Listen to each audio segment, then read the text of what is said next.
Doctors association of Bangladesh ড্যাব ব্রাহ্মণবাড়িয়া জেলা শাখার সম্মানিত চিকিৎসকদের সম্মানে ব্রাহ্মণবাড়িয়া জেলা সদর হাসপাতালের কর্মচারী কল্যাণ বহুমুখী সমবায় সমিতির ঈদ পুনর্মিলনী অনুষ্ঠিত হয়েছে। বৃহস্পতিবার 10 এপ্রিল রাত 9টার দিকে ফুড ফ্যান্টাসি পার্ক ও রেস্টুরেন্টে জমজমাট আয়োজনে সদর হাসপাতালের কর্মচারী কল্যাণ বহুমুখী সমবায় সমিতির ঈদ পুনর্মিলনী অনুষ্ঠিত হয়।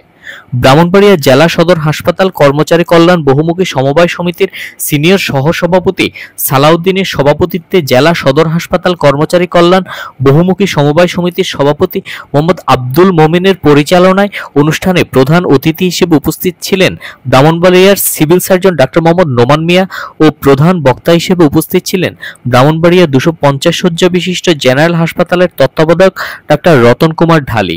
উক্ত অনুষ্ঠানে বিশেষ অতিথি হিসেবে উপস্থিত ছিলেন ডক্টরস অ্যাসোসিয়েশন অব বাংলাদেশ ড্যাবের কেন্দ্রীয় কমিটির ঢাকা উত্তর সাংগঠনিক সম্পাদক ডাক্তার একরামুল রেজা টিপু, ব্রাহ্মণবাড়িয়া 250 শয্যা বিশিষ্ট জেনারেল হাসপাতালের সহকারী পরিচালক ডাক্তার সাখাওয়াত হোসেন শামীম।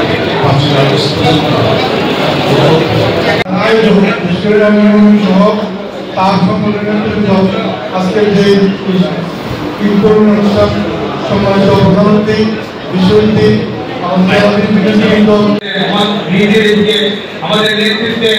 জাতীয়তাবাদী ছাত্রদল এবং ব্রাহ্মণবাড়িয়া দল আন্দোলন সংগ্রামে ছিলাম। আমরা ব্রাহ্মণবাড়িয়া সদর হাসপাতাল কর্মচারী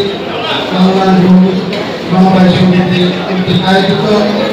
ঈদ পুনর্মিলনী অনুষ্ঠানে আমার ইসলামের সভাপতি সহকর্মী ভাই এবং ভাইরা বিভিন্ন আমাদের জাতীয়তাবাদী রাজনীতির জেলা সদর হাসপাতাল বহুমুখী সরকারি কর্মচারী কল্যাণ পরিষদ আয়োজিত ঈদ পুনর্মিলনী সম্মানিত এত সুন্দর লাগছে যে আমরা সবাই একটা মিলন মেলার মতো